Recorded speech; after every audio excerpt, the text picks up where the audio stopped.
Welcome, friends, to another live episode of Living Springs Retreat Live. And if you've been watching the last two episodes, I don't know about you, but I've been extra motivated to keep my teeth clean and to exercise. That was our most two recent guests. We had Aaron and Lauren with Living Springs teaching us exercise routines. And we also had we had Linnell DeRue, who is teaching us dental hygiene. So those were a couple interesting practical topics. Tonight we have this afternoon rather, we've switched our time. If you're watching this in the archive, join us live, 4 p.m. Eastern, 3 p.m. Central, Wednesdays. And we have a special guest today to talk about what I think is pretty much the most important topic, and that is relationships. Our relationship with God and with each other. I mean, that's the substance of life. That is really the most important thing at the end of the day. And so we're going to welcome her in a few minutes. Her name is Dr. Jennifer Jill Schwizer. But I now have for you guys, as just an intro piece here, the biggest LSR announcement that we've made since we started Living Springs Live. And it is the Barbara O'Neill in-person Living Springs Retreat event. And most of you are probably used to thinking, okay, Barbara is going to be at Living Springs Retreat in Alabama, and those who are guests there are going to be a part of that. But this is actually a big live event that's taking place off-site in Ringgold, Georgia. And registration is going to be filling up, especially as I make this announcement right now. If you're near Chattanooga or you want to take a day's drive from anywhere around northern Georgia, that's a whole large swath of the country to head over there, or come from a distance if you'd like. We welcome people from all backgrounds. As you know, we're a Christian ministry, but we really enjoy engaging with people from all different cultural, religious backgrounds. You're all welcome to come to the Barbara O'Neill in-person live seminar. It's going to be from February 4 to February 8. So it's a 5-day experience there together. You're going to be learning a whole bunch of interesting topics. And we could talk about first aid, we could talk about women's health, we could talk about many things that I won't name them all. Scan that QR code and go over to the website where you're going to see the schedule for the day. You're going to see what topics that Barbara O'Neill will cover in the seminar. And it will include also, if you register for meals, we all will have meals together. And that's an enjoyable way to fellowship and connect and make this Living Springs community come alive. Now, some of you are thinking, well, I'd love to be there in person. You can attend too. There's a virtual option to attend the in-person event virtually.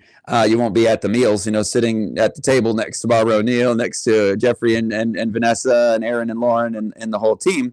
Or I think most of them will be there. But anyway, you can attend virtually as well. So we have a QR code for both the in-person registration and the virtual. So I really recommend you guys get over there if you can, and if not, attend virtually and be a part of it. There's daily Q&A.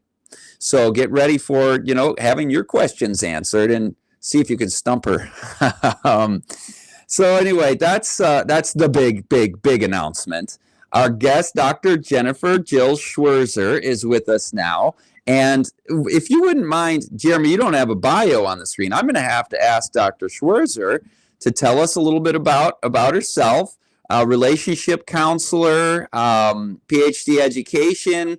What is it that you do, and it brings your background, your perspective, your experience to our LSR community? We can have people ask questions if you're open to that in a few minutes. But first of all, we just want to get to know you and understand your perspective on relationships. Okay, good enough. I'm a licensed professional counselor in the state of Florida. I have an EDD, not a PhD, but an EDD, which is an educational doctorate from Liberty University in community counseling with a concentration in traumatology. My dissertation was on an aspect of the impact of sexual abuse and sexual abuse in a church context, so a pretty heavy topic. Yeah. And what were the other questions you asked? And I'm into relationships because people are wired for relationships, and you can't help people without helping relationships. I like that. When you say wired, you're coming at this from a faith perspective. A designer has made us for this? Correct. We are designed, we're made in the image of a relational God, and we thrive best in relationships, or we thrive, period, in relationships. We can't live without relationships or with unhealthy relationships and expect ourselves to be healthy as individuals. So, This is so very raw and real in my life. Literally today, I get a text message. I'm reaching out to a friend I haven't texted with in maybe a year. We're not that close. We're not in each other's geographical area. And he tells me today that his wife divorced him. He's divorced. He didn't put it that way, but their marriage has broken in divorce. And I'm like, you help people with marriages before that eventuality, that tragedy hits a family, don't you? Try to. Just today, I had two clients. I was doing back-to-back sessions this morning, and just today I had two clients. One was a dating situation, and one was a marriage situation. And the marriage situation, the person had gone to a counselor, and they had gotten the message, well, it's no good. You need to get out, kind of thing. And I was just shocked. I was like, whoa, wait a minute. There's so much here to salvage. Do we think that relational expertise is going to just come to us magically without any kind of trial and error, without any kind of effort, without any focus or constant? We just kind of let it rip and it's going to go perfectly fine? Or do we think just like anything worth trying and worth doing, we're going to have to invest some concentrated effort and some expertise? So at least get some marriage counseling before you declare your marriage dead, and at least take a few courses and trial and error. And not everything fits everyone else, but at least try a few things. And they hadn't tried anything. And then the dating situation was similar. It was like, the couple wasn't getting any younger. And, you kind of have to think eventually, do I want to get married? And if I do, I'm going to have to work with what I've got. And there are often a few simple skills and a few simple changes people can make in their relationships that have a dramatic effect on the trajectory of the relationship. And I'll tell you something, I grew up in a family of engineers. My father was an engineer. My brothers were both engineers. My uncle was a doctor. My grandfather was an engineer. Everybody was an engineer, and I was the therapist. But sometimes I feel like I'm an engineer of people, and specifically of relationships, because there is a certain way that they function that is healthy and a certain way that they function that is not healthy. And this is a whole interesting apologetic issues, because, even secular therapists will talk about things being functional. But if something is functional or not, then that implies design. And if there's a design, there's a designer. So that's a whole rabbit trail we could go down. But you understand what I'm saying is that, there are often simple things, simple adjustments people can make to their relationships that have a profound effect on them. And for us not to try to find out what those things are, and then just to be like, well, I'm uncomfortable or I'm unhappy, this isn't going well, I'm out. It's why would we require someone to study, heart surgery for, 12 years? Because you've got to know what you're doing. But then not require a marriage to make a concentrated effort. So. Well, that's a good point. And I think we've got listeners right now who are in relationships, whether it's a marriage or other. Yeah. I think we should talk also a little later about parenting and grown-up children and just, these different stages. But while we're on marriage, what can our listeners do? You're saying they're very practical tips. And I love the very practical approach that you're bringing today. You're saying there's just some things we've got to do. This is how it works. This is how it doesn't. Walk us through some of those mechanics of marriage relationships. Will do. Okay, so first I want to say that I'm working with Pastor David Asherick on a series that we're calling Try This at Home. What happened is he came back from Australia. He was essentially a missionary in Australia for a number of years and wanted to raise his kids in a foreign country, and came back to the States. And we've been friends for many years. And he basically said, what happened to my country? And we started talking about sort of the political environment and some of the crazy stuff going on. And we came to rest on this one thing, that what we could do to make an impact is to build the family, to try to help families thrive, flourish, and just keep the family alive. And so we started talking about doing a series of workshops / books, and we came up with a brand, Try This at Home, and we've been doing it ever since. So we have a marriage workshop we've done, I think, 8 times. And then we also have a book coming out soon through Types and Symbols or their Whatsoever publishing arm. And it's really exciting what's going on there.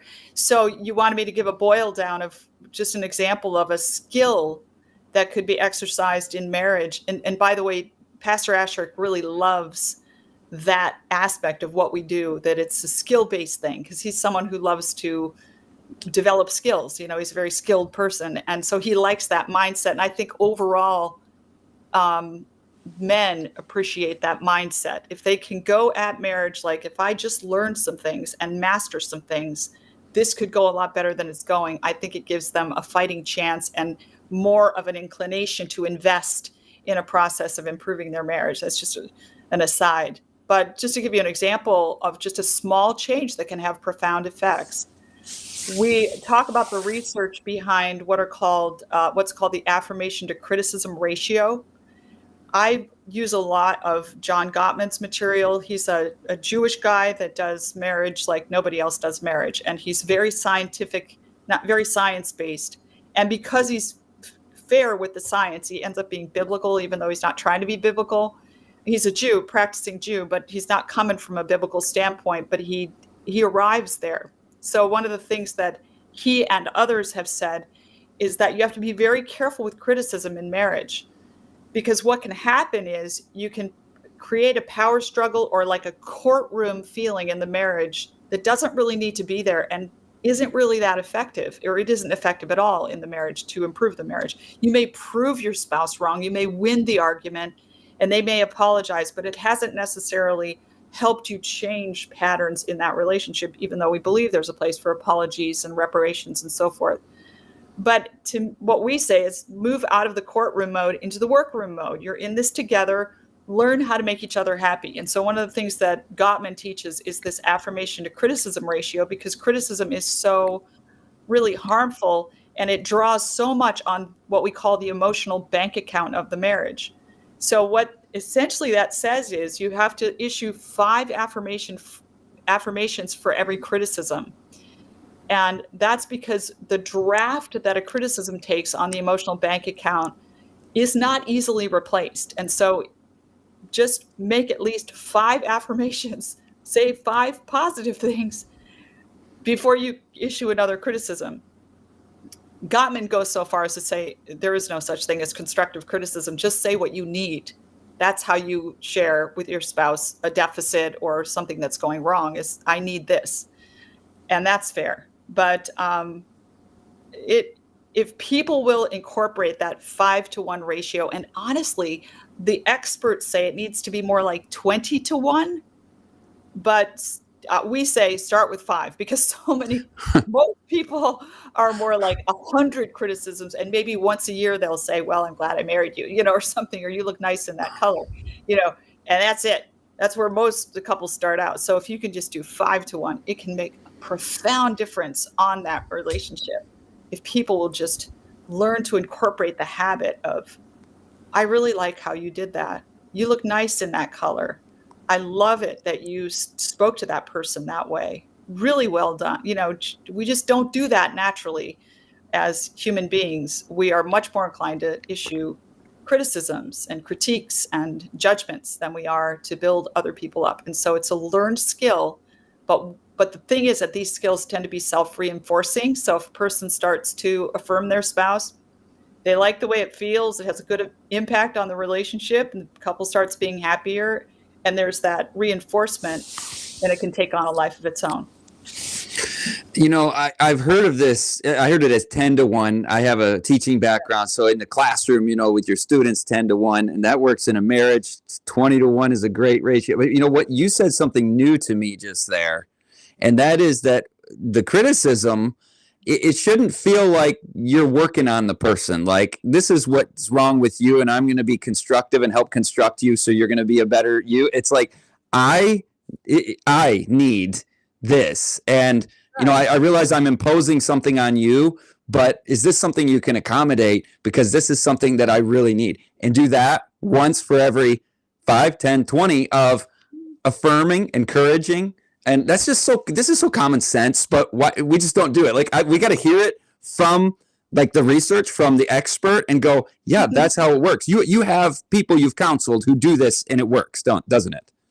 Yeah, and more pointedly and more personal, when I first started doing this work with David Ashrick, I said, I don't have one of those marriages that's like the little bride and groom on top of the wedding cake. It's not a perfect marriage, so I don't feel right, because I had this concept in my head that people that are giving marriage seminars have perfect marriages. Turns out it's not true. But I had that in my head, and I said, I don't know if I'm perfect enough. And then what I did was I decided that, or my husband and I decided together, we would go through the material that I created together. And I asked him, you want to try this? Try this at home. And we did. And it had a really profound effect. Okay, Dr. Schwizer, before you give us more marriage skills and tricks and tips, on a practical level, I want to drive our listeners to where they can see and find this material. I'm sure a lot of them are thinking, I'm going to need more help than an hour and change live stream is going to be able to give. I want the whole package. I want to go through your curriculum or reach out to you to inquire of counseling. How can people find you just right out of the gates here? Very simple. Try this at homehub.com. If you go there, you'll see the live events. We have 2 live events scheduled for 2025. We had a date open up on Valentine's Day weekend, if anybody's interested. But those are 2 that have set that are on that page. And then we also have an online version. Excellent. And Jeremy put your QR code for your books. Can you just tell us a little bit about what's in Dr. Jennifer's books at the QR code? Yeah. So I have 3 books that I wrote that are basically a compendium on biblically grounded, faith-based psychology and mental health. The first one is 13 Weeks to Peace. It deals with helping me become healthy. 13 Weeks to Love helps my relationships get healthy. And 13 Weeks to Joy, because I had to do joy if I was going to do peace and love, is basically a mixture of the 2. And so they're constructed like workbooks. You can buy them. And what I recommend you do is like a book club in your local church. You can start out with we have an anxiety and depression relief workshop you can show in your local church, a bunch of videos, or you could do Dr. Nedley's program, whatever you want, just as a big, draw the crowds in, or a Dr. O'Neill or Barbara O'Neill thing to draw in the crowds. And then you follow up with these books. And those are not just mental health books, but they are discipleship books, and they actually ground people in their walk with Jesus. Absolutely. I liked how you pointed out how it tends to be reciprocal. I mean, love is only awakened by love, right? Yeah. It can't be forced. It can't be commanded. It can't be dictated. And so these principles of love and peace and joy, we had a previous guest who talked about the law of life. And really, love, the principle of giving, is the law of life for how we thrive physically, mentally, spiritually, and ends up in eternal life, doesn't it? Yeah, absolutely. Absolutely. And I'm not super acquainted with, is it Sandoval? Yes. Yeah, his material. I've heard about it, and I think I read one of his books. And I think he works very similar to Jim Wilder, who has the life model. And I would say the book 13 Weeks to Love that I wrote is very similar as well. It's just all recognizing the same principle that love is a life principle, and the more you love, the more you thrive. And give us a little more. That works, and there are ways that it doesn't work. So the law of God, the 10 Commandments, it's a 10 commandments. They're commandments. God says do these things, but he does them from a standpoint of a loving father. So you could say that the law is also a description of how love and life work. How does it all work? God saying, this is how it works. If you commit adultery, guess what? Your marriage is going to fall apart. If you lie to your friends, guess what? Nobody's going to trust anyone. This is how it works, and this is how it doesn't, is what he's telling us. I love that perspective. Give us some more of the mechanics of a successful marriage. So another skill that we really encourage people to develop is really good active listening. And we actually use an acronym called EAR.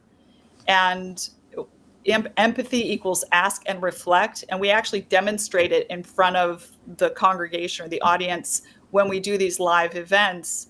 And David Asherick gets terrified because he doesn't do counseling day in and day out, and I do, and I'm totally in my comfort zone, and he gets freaked out because he's always worried that something terrible is going to happen. Not every time, but anyway, it's funny to see the different reaction. I'm totally comfortable. We had one couple like, I think you're cheating on me. It was really heavy. Oh, wow.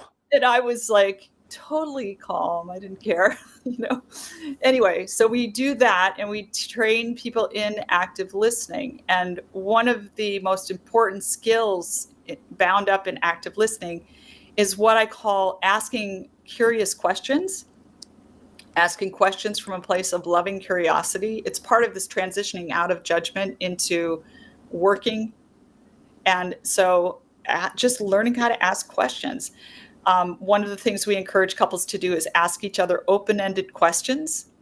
And so my husband and I have this sort of practice when we're driving, we will start to ask each other open-ended questions, and both of us know what we're doing, and we have these very interesting conversations because you think you know the person you're married to, especially when you've been married as long as we have. You think you know everything about them. I mean, their money habits.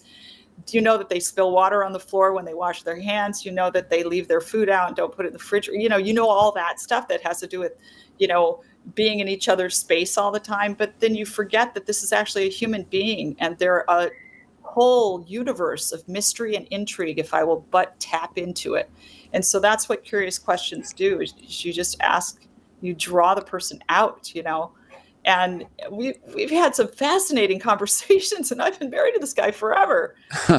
No, seriously. We had one. This is so funny. We had one where I think he asked me first, who do you want to meet when you get to heaven? And I told him, Mary Magdalene, of course, Jesus, Mary Magdalene, and Job. And then I said to him, who do you want to meet? And he said, Eve.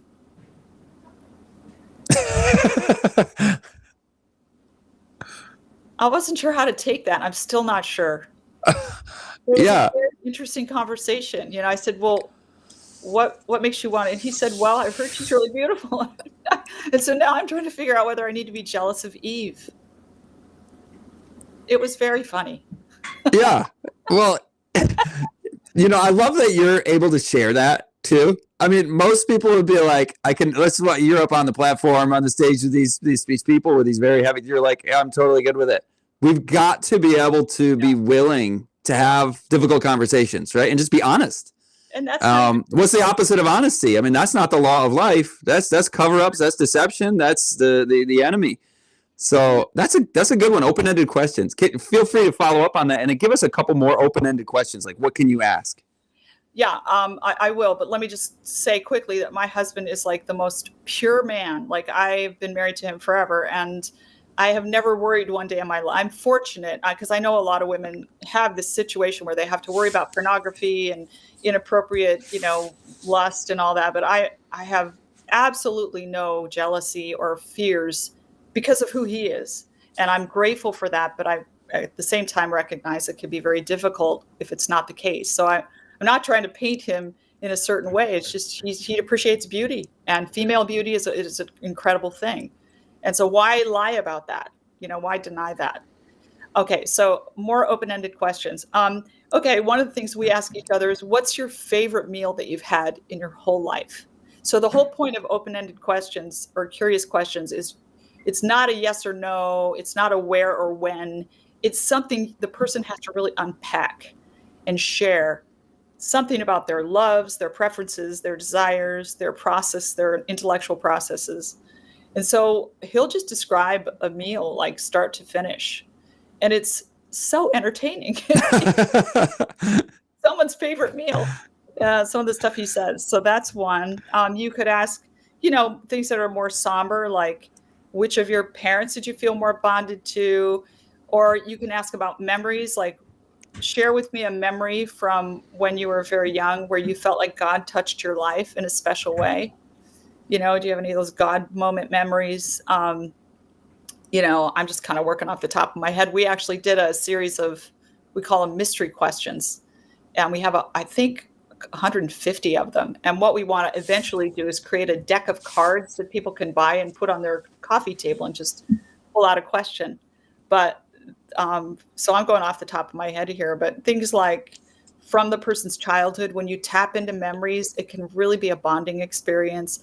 Um, you know, what would you do differently if you could blah blah blah? Um, you can ask, if you woke up tomorrow and everything was exactly the way you would want it, what would it be like? Describe it to me. That's like a hope instilling kind of question. So yeah, those are a few of them. That's good. It's you called it an endless universe of mystery and intrigue, if you will but ask. That kind of poetry drives me into it when this isn't my default. I'm just like, how you doing? But I think my wife, have you been talking to my wife? Because we'll go on a date and she'll ask these kind of questions. No. Well, her parents actually used to give marriage seminars, and her dad had this thing, the quest for a better question. And it's how you deepen a relationship is by asking good questions of people. It's how you become a decent conversationalist. So, that's beautiful. Yeah. Well, people can get entire weekends just on marriage. I know you've got so much to offer. So I don't mean to transition prematurely as if we've covered it. I hope folks are getting over to URL again, please. Try this at home hub, written out, not the @ symbol, but try this at home hub.com. So go there, folks, for more on marriage. We want to cover different relational angles in this interview. So can we talk parenting now? Or if our listeners are grandparents, maybe you can weave that in at the same time. No, let's talk about it. So just so you know, we're planning on doing a whole series. Marriage is the first one, but the next one is going to be dating. So we're going to talk about, how to meet your partner and how to do that whole thing. And then we're going to do one on parenting. He wants to do, we want to possibly do one on human sexuality. And then he wants to do one on aging and dying. And I told him we better hurry or I'll be aged and dead by the time. But we're hoping to do like a series. So it's a whole Try This at Home series. And I want to do one also on the church, because I think for a lot of people, their family didn't work out for one reason or another. And it can be quite devastating not to have a family. It is true that God created the family as the sort of primary social unit. And from the family, there is this build out of society and culture and all of that. And so it's such an important thing. The nuclear family is such a power such a power unit, you might say. But there are people that don't have good families, or they're estranged from their families due to no fault of their own, and there's no repairing the situation. And maybe they did get married and things didn't go, and they're alone. And so their family is the church, and we want to minister to those people as well. So, and that's also beautiful.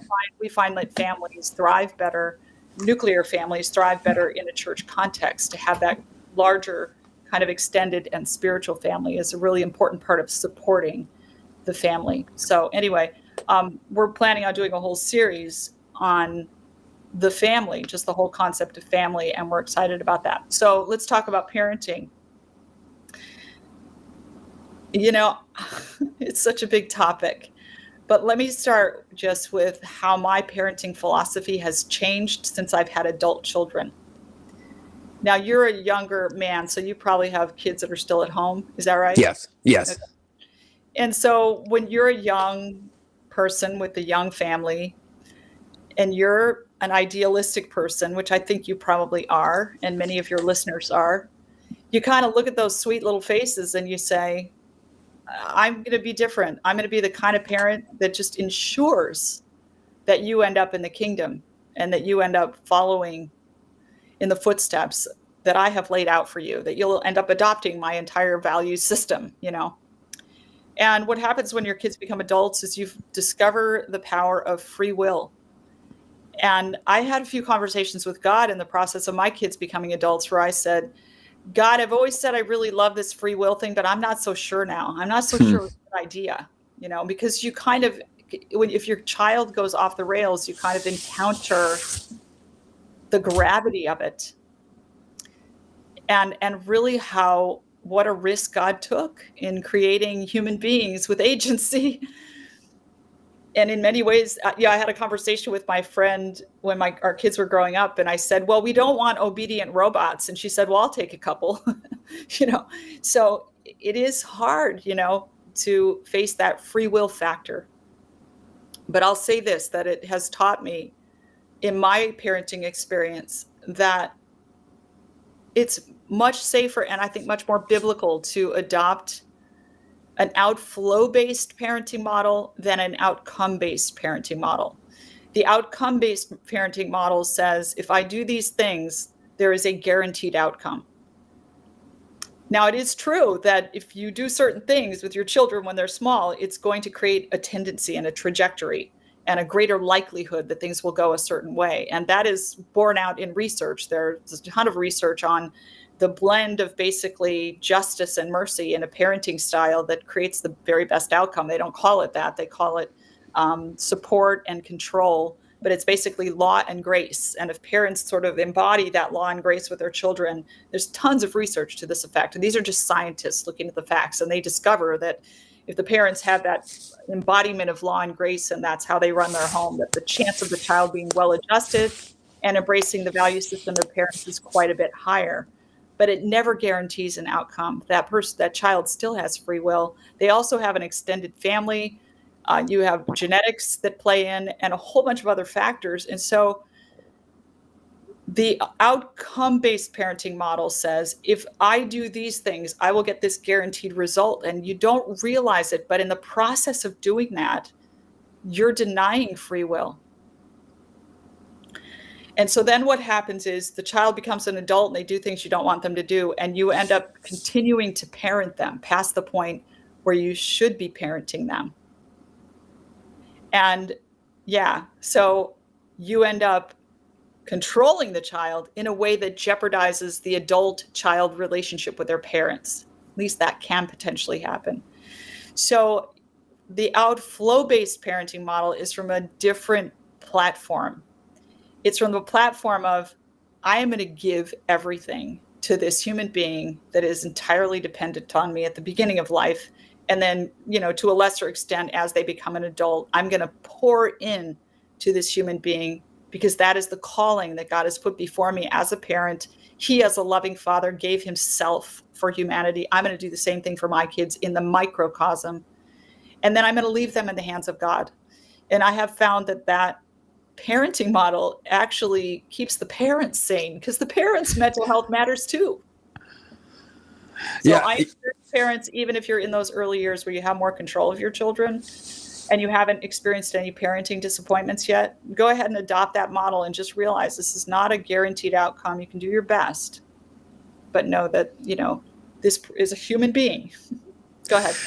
Oh, I was going to say that does sound a lot less stressful than outcome-based approach. It puts all the burden on you to control the outcome, which there's another will at play here that is not possible in God's universe. That's not humanly possible. So you carry a burden and stress yourself out where if you're like, if I control what I can control, that is my actions, my attitude, my love. And if I mess up, I receive forgiveness. I have grace with that in that journey of growth. Then you could relax a little bit, right? It sounded, when you were describing the outcome-based, I was thinking that would, like you transitioned right to it. I think I would go insane. I did. So, and I learned that my fears about my kids was the thing that was keeping them from me as adults that were trying to figure things out, who they were going to be and where they were going to go. And it was my sin, actually, that I needed to repent of, So it wasn't like, I'm telling you what you should do or not, and you're the sinner and I'm the saint. It was like I had to realize, I have sin issues too. And one of my sins is I'm fearful. Whatever doesn't proceed from faith is sin. And so I had to wrestle with that. And I realized it was from this outcome-based parenting model that I ended up with that fear. Because I took responsibilities on myself that were not mine. Can you tell us more about the outflow? Like what does that constructive parenting look like? I'm talking mostly about like adult children, relationships with adult children when I talk about outflow based, but I think it's good to adopt it. Okay, let's talk about some of the mechanics of it though. One of the things that I realized is that there's a very subtle difference between controlling your child and creating a context in which your child learns how to choose well. And I think of Joshua and how he took Israel and he put them on the two mountains, and there was this like valley in between them that created, like, what my understanding is sort of an echo chamber where there was like an amplification effect. And he read the blessings and the curses, right? Am I telling the story right? And then he said, in the end, after he read the blessings and all the good things that would happen if you follow God's commands, and the curses and all the bad things that would happen if you disobeyed. And then he said, choose, you choose. And then he said, but choose God. So he urged them to make the right choice, but he still left the choice up to them. And I think every moment in parenting is a reenactment of that macrocosm in the history of Israel. And so I would say this, that there is a subtle, in some ways, but very profound difference between approaching situations that way and controlling your children. And I think especially for conservative parents that are in a conservative social milieu, there's a lot of social pressure to have your kids toe the line. Let's just admit it, okay? You're going to an Adventist church and people believe in standards. There's going to be some pressure on those families to keep their kids ducks in a row. And that can create a lot of pressure that then goes on the children, and it can backfire in a big way. But there's nothing wrong with guiding your children. But again, there's this subtle difference between teaching them how to choose and controlling them. So let me give you just a practical. I think what happened there with Joshua was, I use the acronym DERPA. I use acronyms a lot to help me remember things. So desired behavior, I can't remember. I'm sorry, I'm forgetting. But basically the desired behavior, the outcome of that desired behavior, the undesired behavior, and the outcome of that undesired behavior spelled out for that child, and then the encouragement to choose. That's what it all comes down to. And so you're going to do that same thing over and over again with your child while they're growing up. But in order to do that, you have to know what the desired behavior is, and you have to know what the undesired behavior is, and the child has to know what the outcome of those things are going to be. So it can be good. You can structure that any number of ways. One way that some parents do is they have it posted on the refrigerator door. Here are the things you do, here are the things you don't do, and here are the outcomes. So that kid is then dealing with the standard and the outcome of that standard being violated, rather than directly with a parent. So you want to depersonalize it as much as possible, so the kid comes to the place where they're wrestling with the reality of cause and effect. And so obviously you have to start when you're dealing with very young children. You can't let them run out in the road to find out that that's a bad choice. So you have to impose some punishments and penalties. But as long as you spell those out ahead of time to children, you're in a good place. So I'll just give you a little vignette of how this worked out. Not with my child so much, but I was working with behavioral problem kids when I was first getting my counseling training. And this child woke up in the morning rebellious and ready to attack and cause problems. I mean, he lived to cause disruption. And he would just watch like terrible television and movies all day long. And then he would go to his Call of Duty video game and kill people. And then he would eat food that it was unhealthy. And he did everything wrong because the parents just didn't know how to help him and didn't know how to deal with him. So one day this